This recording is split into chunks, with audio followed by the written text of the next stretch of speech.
বন্ধুরা, আপনি তো মেটে আলু অনেকবার খেয়েছেন, কিন্তু এটাকে চাষ করা হয় কিভাবে সেটা আপনি জানেন না।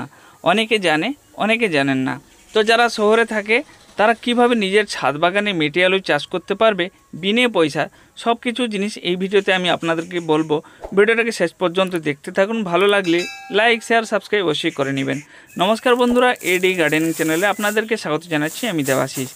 প্রথমে আমাদেরকে মাটি তৈরি করতে হবে। ভালোভাবে মাটি তৈরি করলে তবে আলুটা ভালোভাবে বড় হবে আর গাছের গ্রোথটাও ঠিকঠাক থাকবে।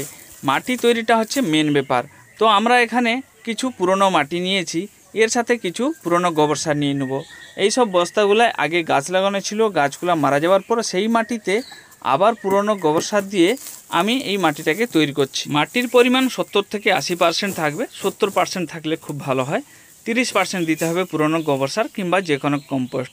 যদি মাটি নরম হয়ে থাকে তাহলে এতে কিছু না দিলেও হবে, শুধু পুরনো গোবর সার কিংবা কম্পোস্ট দিলে হবে। যদি মাটি হার্ড হয়ে থাকে, এঁঠিল মাটি হয়ে থাকে, তাহলে একটুখানি যদি এতে আমরা যদি একটু কোকোপিট দিয়ে দিই তাহলে খুব ভালো হবে। দেওয়ার পর ভালো করে এটাকে মিক্স করে নিতে হবে।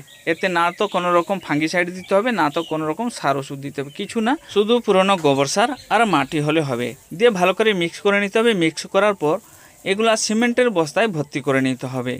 সিমেন্টের বস্তা হোক কিংবা অন্য যে কোনো বস্তা, কিন্তু লেমিনেশন বস্তা না হলে খুব ভালো হয়। আবার বলছি, এইগুলা টবে না লাগিয়ে এরকম সিমেন্টের বস্তায় আপনি লাগাবেন, খুব ভালো হয়। বস্তায় মাটি ভর্তি করার সময় একটু বেশি বেশি পরিমাণে মাটি ভর্তি করতে হবে, কম কম করে দিলে হবে না। কেন, যখন আলুটা গ্রো হবে তখন এটা নিচের দিকে যাবে, উপরের দিকে যাবে না।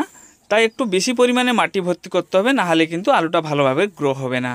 ভর্তি করে নেবার পর এগুলাকে ছাদের উপর যদি আপনি লাগাচ্ছেন তাহলে আপনি দুটো করে ইঁট দিয়ে দিবেন, তার উপরে বস্তাগুলোকে বসিয়ে নেবেন। যদি আপনি ছাদে না করে যদি নিচে লাগাচ্ছেন, নিচে মানে যদি নিচে মাটিতে লাগাচ্ছেন, তাহলে আপনি যে কোনো গাছের গোড়ায় এগুলাকে রেখে দিয়ে এতে লাগিয়ে দিবেন। বন্ধুরা, এগুলাকে এরকম রেখে দেওয়ার পর এতে আর একটু মাটি আর পুরনো গোবর সার আমি ভর্তি করে নিচ্ছি। যেহেতু মাটির পরিমাণটা এতে কম আছে, তাই আমি আর একটু করে মাটি ভর্তি করে নিচ্ছি। এবারে মেটে আলুগুলোকে লাগিয়ে নিতে হবে। আমি যে মেটে আলুটা ধরে আছি দেখুন, অনেকটা বড় গাছ হয়ে গেছে। এইগুলো আপনি বাজার থেকে যখন কিনে আনবেন, এইগুলোকে যদি ঘরে আপনি 2-3 মাস রেখে দিবেন, তাহলে এইগুলা থেকে এরকম গাছ বেরিয়ে যাবে। নাহলে এর ছোট ছোট ফল পাওয়া যায়, সেগুলো লাগানোর জন্য ব্যবহার করা হয়। ফল সব জায়গায় পাওয়া যাবে না, কিন্তু এই মেটে আলু আপনি বাজার থেকে কিনে এনে বাড়িতে রাখবেন। নিচের অংশটা নয়, উপরের অংশটা রাখবেন। দিলে দেখবেন ঠিক 2 মাসের মধ্যে এর থেকে গাছ বেরিয়ে যাবে।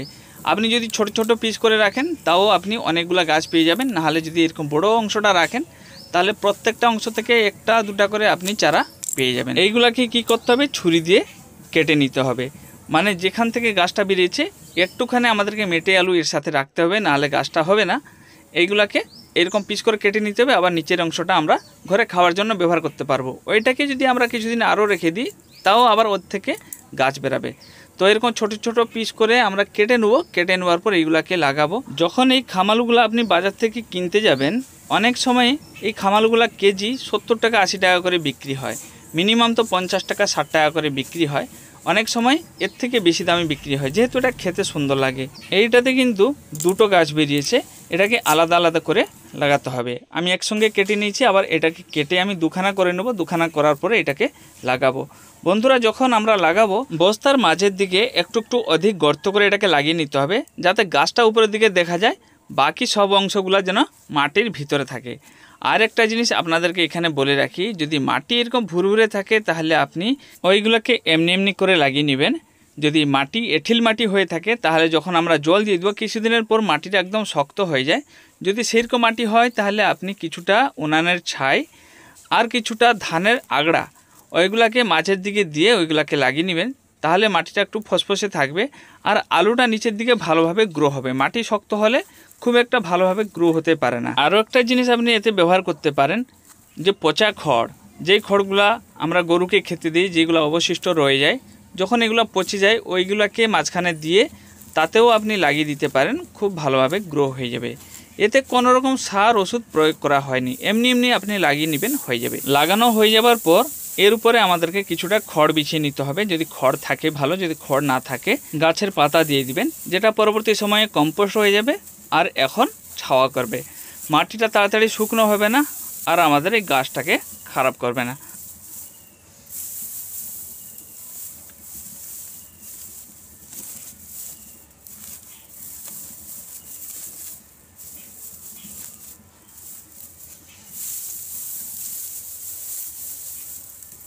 এই যে লাগানো হলো, এই অবস্থায় থাকার পর দেখবেন এটা 2-3 দিনের ভিতরে বড় হতে শুরু করবে আর খুব তাড়াতাড়ি এটা গ্রো হয়।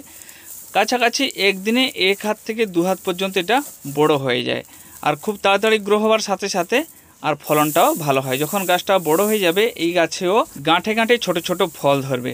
সেই ফলগুলোকে আপনি রেখে দিবেন, ওইগুলোকে আপনি আবার লাগিয়ে নিতে পারেন। ওইগুলো লাগানোর জন্য ব্যবহার করা হয়। যদি ওইগুলো না পান তাহলে আমি যেই প্রসেসে বললাম ওই রকম প্রসেসে আপনি চারা তৈরি করে লাগাবেন।